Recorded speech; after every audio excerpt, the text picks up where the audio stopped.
પ્રથમ પૂજનીય દેવ ગજાનન ગણેશજીની પૂજામાં જાસૂદના પુષ્પ અને દુર્વાનું અનેરું મહત્વ છે.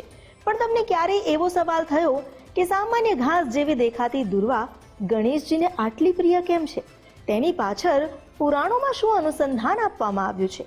શું દુર્વાની ઔષધીય અસરો આ માટે જવાબદાર છે કે પછી દુર્વામાં એવા કોઈ ગુણ છે જે ગણેશજીના મનને સ્પર્શે છે? આવું જાણીએ ગણેશજીને દુર્વા કેમ આટલી પ્રિય છે જ્યોતિષાચાર્ય ઉર્વિશ કુમાર પંડ્યા પાસેથી.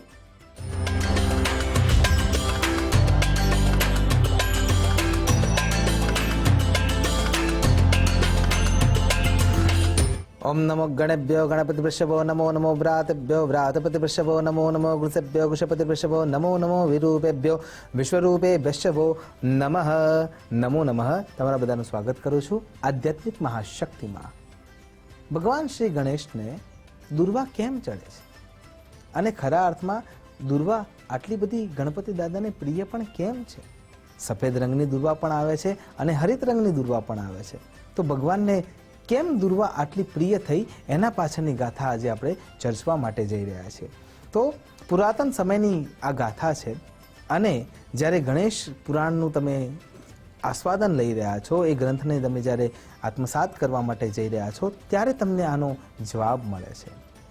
દુર્વેહમતિ સંપન્ને શતમૂલે શતાંકુરે, જે શત અંકુર ધારણ કરે છે, જે શતાવધાન આપવા માટેનું એક કારણ બની શકે છે, જે શત રૂપોમાં વ્યાપ્ત થઈ શકે છે, એટલે કે એક રૂપે એનો નાશ થતો નથી. અમરત્વતા જેને પ્રાપ્ત કરી છે કેવલ બિંદુઓ માત્રથી, એટલા માટે એ દિવ્યતા એ દુર્વામાં જોવા મળે છે. સમુદ્ર મંથનની જ્યારે ઘટના થઈ અને સમુદ્ર જ્યારે બરાબર મથાઈ રહ્યો હતો એ વખતે ભગવાને કશ્યપ નારાયણનું રૂપ ધારણ કર્યું. અહીંયા બે મત જોવા મળે છે. એક મતના આધારે ભગવાન શ્રી હરિનારાયણના શરીરના ભાગમાંથી જ્યારે એ સમુદ્ર ઉપર મથાઈ રહ્યો હતો અને એ વખતે શરીર ઉપર જે રૂંવાટી હતી એ ઘસાય છે અને એ રૂંવાટી ત્યાંથી છૂટી થઈ જાય છે શરીરમાંથી, અને એમાંથી જે ઉત્પન્ન થાય છે એ દુર્વા છે. અને બીજો એક મત જ્યારે સમુદ્ર મંથનની ઘટનાને વિચારીએ છીએ ત્યારે અન્ય પુરાણોમાં એનો આશરો જોવા મળે છે કે ટેકો મળી રહે છે અથવા વાત મળી રહે છે કે એમાં જ્યારે સમુદ્ર મંથન થયું અને જ્યારે અમૃત કળશ લેવામાં આવ્યો, અમૃત કળશ લઈને જ્યારે દેવો અને દૈત્યોના મતાંતર થયા, દેવોએ જ્યારે અમૃતને પી લીધું છે અને ત્યારબાદ જે કળશને સ્થાપિત કરવામાં આવ્યો ત્યારે એના આજુબાજુમાં જે ઠંડકના કારણે જેમ માટલાના આજુબાજુમાં પાણીની બૂંદો આવી જાય છે એમ એ આજુબાજુમાં બુંદ થયા અને બુંદ જ્યારે ગળા ઉપરથી નીચે ઉતરી રહ્યા હતા અને એના જે જમવાના કારણે થઈને એ પાણી જે પડ્યું અને એના નીચેથી જે ઉત્પન્ન થયા એ બધા દુર્વા હતા અને એટલા માટે એ પણ અમરત્વને પ્રાપ્ત કરી શક્યા છે. તો કહેવાનો અર્થ એ છે કે કેમ દુર્વા ભગવાન શ્રી ગણેશને અત્યંત પ્રિય છે. ગણેશ પુરાણના આધારે જ્યારે ચર્ચા કરીએ છીએ ત્યારે ભગવાન સાંબ સદા શિવની તપશ્ચર્યાના પરિપાકના સમયમાં જે શરીરના અંદર કલ્મશતા ઊભી થઈ હતી, એ કલ્મશતાના ભાગમાંથી, પરસ્વેદના ભાગમાંથી એક અગ્નિ પ્રગટ થાય છે અને એમાંથી એક દૈત્ય ઉત્પન્ન થાય છે જેનું નામ છે અનલાસુર. અનલ એટલે અગ્નિ, જેનું કામ જ બીજાને બાળવાનું છે, કલ્મશતામાંથી ઉત્પન્ન થયો છે.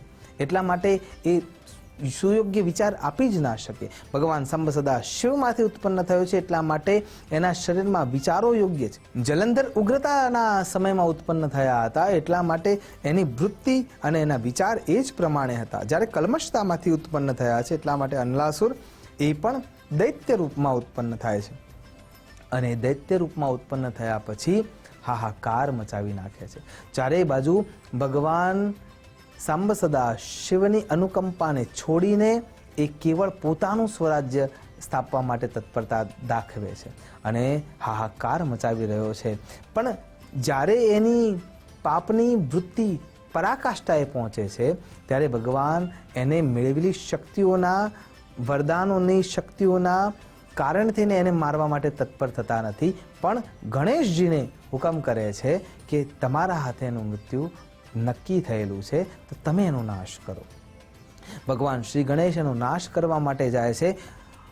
હજારો વર્ષો સુધી યુદ્ધ ચાલે છે પણ છતાંય આ દૈત્ય મરતો નથી અને છેલ્લે ભગવાન એને અગ્નિપિંડમાં પરિવર્તિત કરીને પોતાના શરીરમાં મૂકી દે છે અને ઉદરમાં સ્થાપિત કરી દે છે અને શરીરના અંદરની જે ઉદરની જે ગરમી છે એનાથી એ નાશ પામવા લાગે છે. પણ જ્યારે અગ્નિ શરીરમાં ઉતરી છે એનો એ જ્યારે નાશ કરવા માટે જઈ રહ્યા છે અને ત્યારે એનું પ્રદર વધારે પ્રબળ કરે છે અને ભગવાન શ્રી ગણેશના શરીરના અંદર ગરમી ઉત્પન્ન થવા લાગે છે, જ્વર ઉત્પન્ન થવા લાગે છે, બળતરા ઉત્પન્ન થવા લાગે છે અને એ ગરમી પ્રબળ થઈને એમને દુઃખ આપનારી બની રહી છે. આ જે ક્રિયાના અંદર ભગવાન શ્રી ગણેશને તકલીફ પડી રહી છે એ સમયે કશ્યપ મહારાજ ધરો લાવીને એટલે કે દુર્વા લાવીને એની 21 ગાંઠો તૈયાર કરીને અભિમંત્રિત કરે છે અને અભિમંત્રિત કરેલી એ દુર્વા એ ધરો ભગવાન શ્રી ગણેશના મુખમાં અર્પણ કરી દેવામાં આવે છે અને એ જ્યારે ભગવાન શ્રી ગણેશ એને ચાવીને એને શરીરમાં ઉતારે છે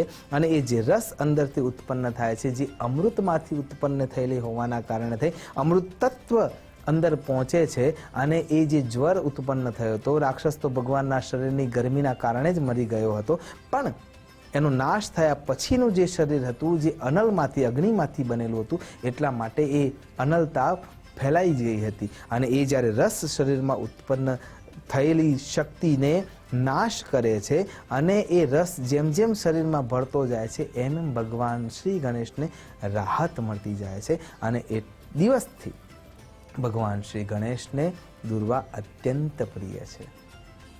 દુર્વાના અંદરનો એક શ્રેષ્ઠ ગુણ એ છે કે એ કોઈ પણ પરિસ્થિતિમાં પોતાની જાતને ઢાળી દેવા માટે તૈયાર છે. પ્રચંડ વેગથી આવતું જે વાવાઝોડું છે ને એના માટે સામનો કરવા માટે જે વૃક્ષો અભિમાન લઈને ઊભા છે એ બંનેના ઘર્ષણમાં વૃક્ષોનો નાશ થાય છે, ધરાશાયી થઈ જાય છે અને એ જ જગ્યાએ જ્યારે નાની ધરો જેના મૂળમાં તંતુ જ છે છતાં પણ એ વળી જાય છે એને શરણાગતિ સ્વીકારી લે છે અને અભિમાનને છોડી દે છે. એટલા માટે થઈને એ ધરો જીવિત રહે છે. તો ભગવાનના ઉદર સુધી જો પહોંચવું છે તો પહેલાં નિરાભિમાની થવું પડશે અને સાથે ગુણોને રાખશો તો જ એ ભગવાનના શરીર સુધી પહોંચી શકાય છે અને એટલા માટે આ જે દુર્વા છે એ પૂજિત છે.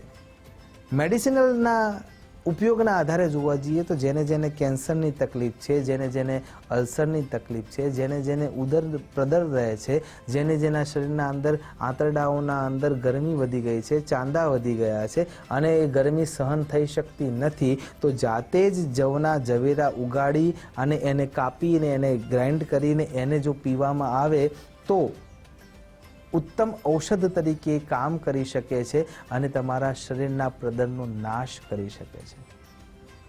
અને વિજ્ઞાને એવું સાબિત કર્યું છે, મેડિકલ સાયન્સે એને સાબિત કર્યું છે, આયુર્વેદ તો સ્પષ્ટ રૂપે એનો ઉલ્લેખ અને એના પ્રયોગો બતાવે છે અને એટલા માટે દુર્વા ભગવાનને અર્પિત થાય છે. એ જ અભ્યર્થના સાથે નમસ્કાર. અસ્તુ સદા શિવોહમ. નમો નમઃ.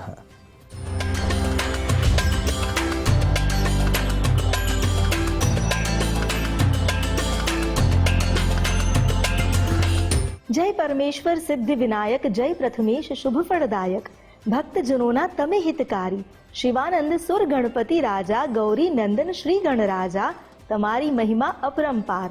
સદા ગણેશજીના આશીષ આપણા પર રહે અને સિદ્ધિ વિનાયકની આશીષથી સિદ્ધિઓ આપણામાં આવે એ જ પ્રાર્થના સાથે હવે કરીએ સમાપન. પણ આવતીકાલે ફરી મળીશું અને આગળ વધીશું આસ્થાના પથ પર. ત્યાં સુધી સૌને જય ગણેશ.